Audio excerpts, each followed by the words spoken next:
Welcome to Fight News Now. I'm John Pollock, along with John Ramdeen and Robin Black. We are coming out of the UFC's first fight night event in the beautiful city of Salt Lake City, Utah, headlined by Yair Rodriguez and Alex Caceres, a fight that ended up going the distance, and then a lot of interesting reaction because it was a split decision. How did you score the fight, John? And then I'll ask the same to Robin. I think when I'm watching the fight, Robin, he gave me this idea of you're not really judging the fight, you're judging what you think the judges are judging.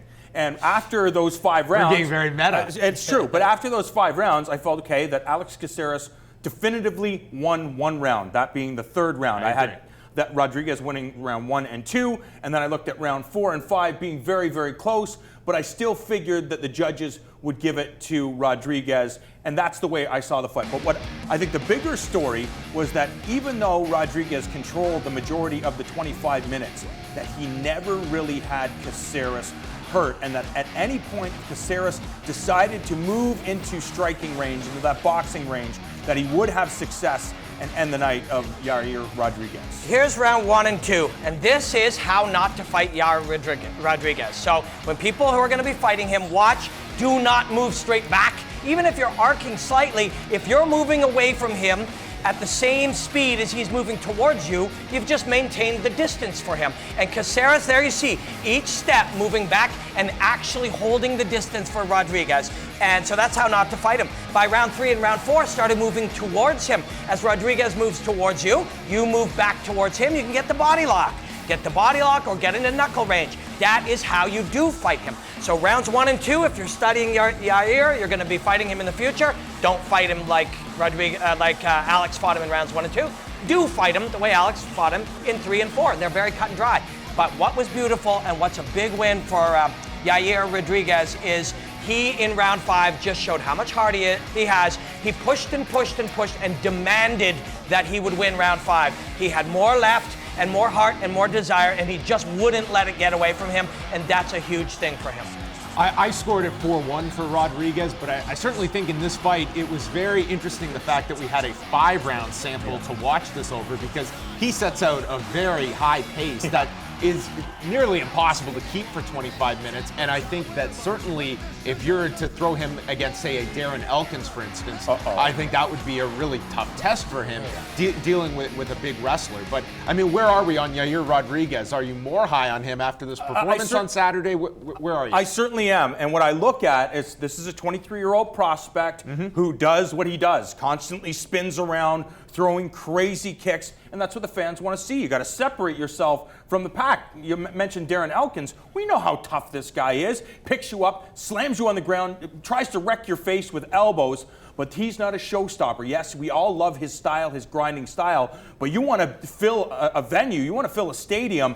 You have Yair Rodriguez do what he does. Especially in Mexico. I mean, exactly. He has a style that very easy to show a friend of yours that maybe doesn't watch MMA. Look what this guy does or attempts to do, because it's quite unique to itself. The question is, how long can you... Slow build. And what level can you really pull off some of that stuff with? Yeah. Well, nobody's ever really done it this way, and I don't know that he's the guy to change the game in doing so. Sometimes people will look and say, oh, he's like Stephen Thompson. He doesn't move like Stephen Thompson. He doesn't play with range the same way. It's not even the same real concept. Or concussive power. Yeah, with that too. But he's a very different fighter. I commentated Taekwondo at the Pan American Games and at the World Combat Games when we were there, and it looks like Taekwondo. At range, when we decide that we're going to stay at the 4th range, the outer orbit range, we'll have a Taekwondo fight. If I move forward and you move back, we'll have a Taekwondo fight.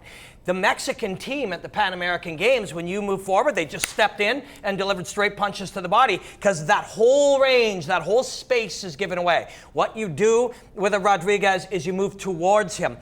John Crouch beautifully put it, get in the eye of the hurricane. Outside here is where all the trouble is, so get in here. I know prospect versus prospect is tough, but I want to see Doo Ho Choi move forward, land the punch, and lay him out. And not because I'm not a fan of this guy or of his great style, but there's a gaping hole in it that can be exploited sooner than later. It'll force him to be a better fighter. Which will absolutely force him to be a better fighter. At 23 years old, this is going to be a wonderful fighter by the time he's 30, and it's an amazing way to go make a name for yourself and make yourself popular and make yourself money fighting this way, but there is a flaw in the system.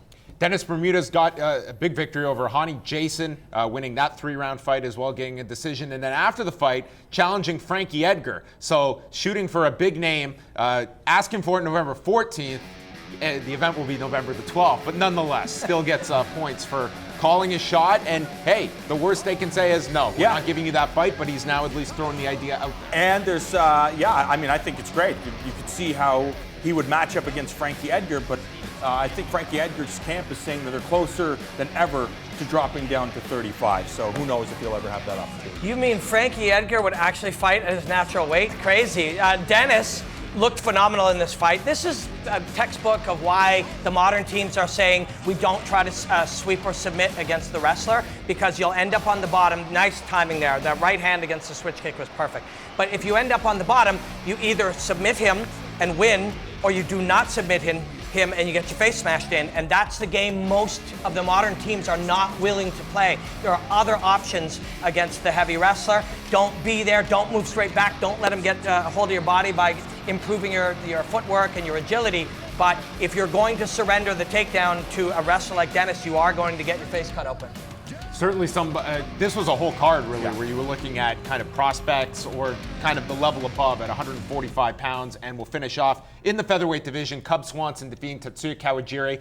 I felt Kawajiri won the first round and then Swanson winning 2 and 3, but this was a tremendous fight. Both fights on Fight Pass. You also had the heavyweight opener with Justin Ledet.